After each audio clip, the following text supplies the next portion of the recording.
So now we will talk a few minutes about how to make this leaf. This leaf is very similar to the rose leaf third variation. The only difference is that when we were connecting together two parts of the leaf, we didn't have holes. Here in those leaves we have holes. And another difference is that we have three leaves together combined, but they were combined without sewing one to another, but crocheting in such a way that they look like they are one leaf. So how to do this? I took the diagram and I will explain it to you how it works. And I will encourage you to use the diagram because it's actually very easy to use diagram instead of written instructions, because you actually see on a diagram a lot of things. So first of all, when you begin with a diagram, especially in the Russian magazines or Japanese magazines and books, look for the dark dot. This is indication of the beginning of your work. So this is where you begin. Sometimes they use arrows like this one. This one actually showing you the beginning. It tells you this is the beginning of the work.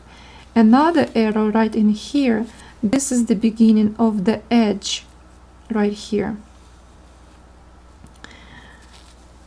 And sometimes they have these lines, like this right here, the line, wavy line. Those lines normally have arrows and they show the direction of your work. For example, here one only, so this shows you direction. You go this way.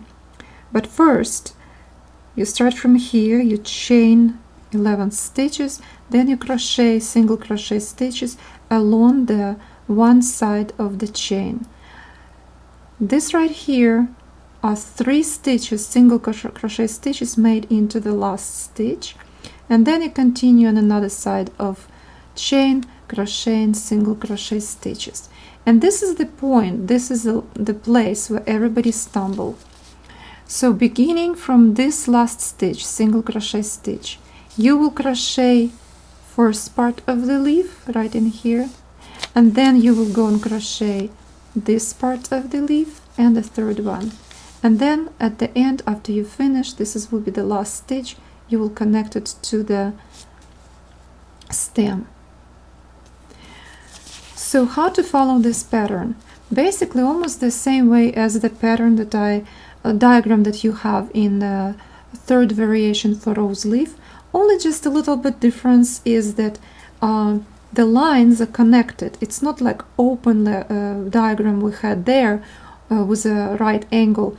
Here we have everything connected this way, and it's for a reason.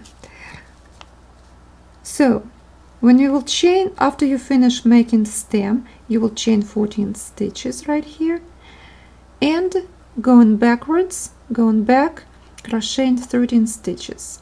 Then chain 1. Every time you see a little circle like that, it's chain 1, the same as here, chains. And you go back 13 stitches, and then you make 3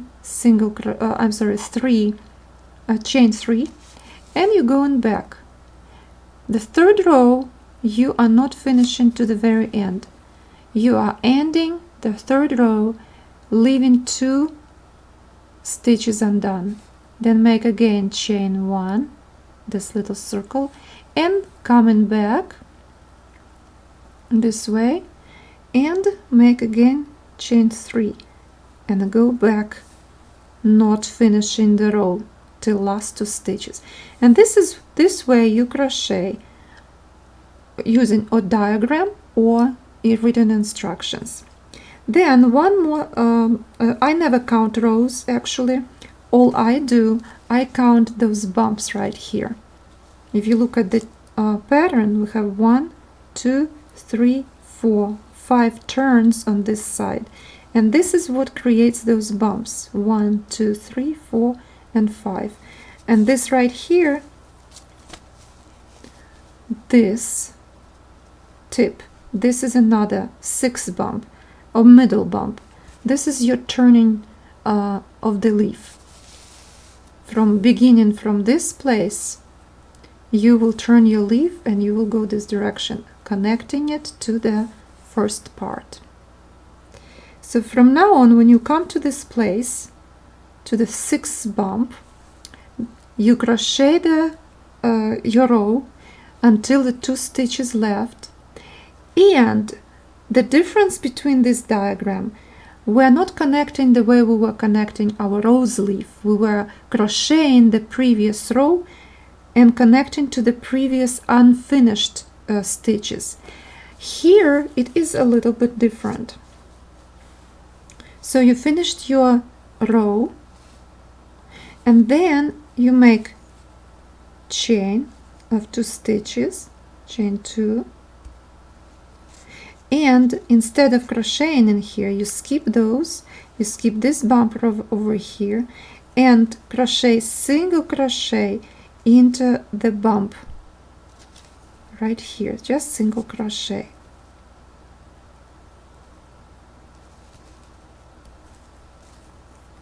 And it is shown here for you, right over here. The first one connection is here. You have 2 stitches, 2 single crochet, chain of 2, then slip stitch, then you go back, coming back again, chain 2 and connect to the bump. And so on, you connect to those bumps. Total connections will be 1, 2, 3, 4, 5. And then after you connected and you made the first part of leaf, right over here, you will not cut your thread or you continue crochet. You will have a transition right here. On a diagram, for me, you can do the same as I did. I highlighted this space right in here, the 3 rows. They, for me, played a role of transition rows. And after that, this is those, it will be row, I will tell you, 21st, 22nd, 23rd, and then you again begin crocheting leaf. So as you noticed already, we will crochet and turn around our pattern. I like to cut my pattern around of the edges. It's easier to use instead of one big sheet of paper. And also one more little advice. I use this sticky post-it tags for sign for offices. I love them because I have this arrow, and I love to put this on the, stick it to the row I am working on right in here. For example, I crochet this one, and this is where I am. It's very convenient because it's very easy to lose yourself.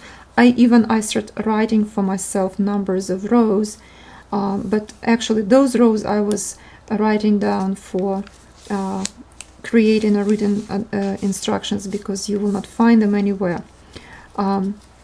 So use this sticky little post-it note for your convenience to find the right spot and follow easily your written instructions. So okay, let's come back to this place. So this is your transition area where you transition from first part of the leaf to the second, and then you're doing everything exactly the same as you did before. You crochet this part of the leaf, and then you make 1, 2, 3, 4, 5 bumps. Then the 6th one at the middle bump, you turn, chain 2, and connect to the first bump, and go backwards this direction, connecting again leaf or 2 parts of leaf together. Here we have another transition. I also highlighted it. And after that, you will make another leaf. And by the way, these 2 parts, the opposite ones, they are identical. The same number of stitches you will crochet in order to receive them. And this one a little bit different. There are a few stitches less you will crochet in each row than here. So okay, let's analyze one more time. So we will begin right over here. We'll make a stem, and we move in our crochet this direction. First part of the first leaf, second part of the first leaf, and connecting. Then we have this transition row, few rows, and then we'll make another part. So we basically go this direction all the time. So when you will make the third leaf, the third part, you will of course finish somewhere. The end will be right in here. This is your last stitch. Here it is, right in here. And you will connect this stitch with that stitch. You connect to the top, to the inner part of the stem. So this will be outer part that is out, and this will be inner, the one that goes inside. One more thing I want to mention about this diagram. When you will crochet your leaf, you will have in the middle right here hole. I personally didn't like to have that hole, and I closed my, still have a little hole, but smaller. That one that you will end up having after you finish everything, it will be a little bit big. If you like it that way, you can leave it like that. I prefer to go into those bumps, into the edges of those stitches that you can see on a diagram. You will see them on the leaf when you finish. I just go into each bump, insert the thread in them with a needle, and basically weaving around, and then pull on a thread to tie this area to increase that hole. And I end up having small hole that I really don't care about. It's fine. It's kind of matching the rest of holes of the leaf that you will have. So you can print for yourself written instructions, a diagram, and see which one is easier to follow, or diagram or written instructions.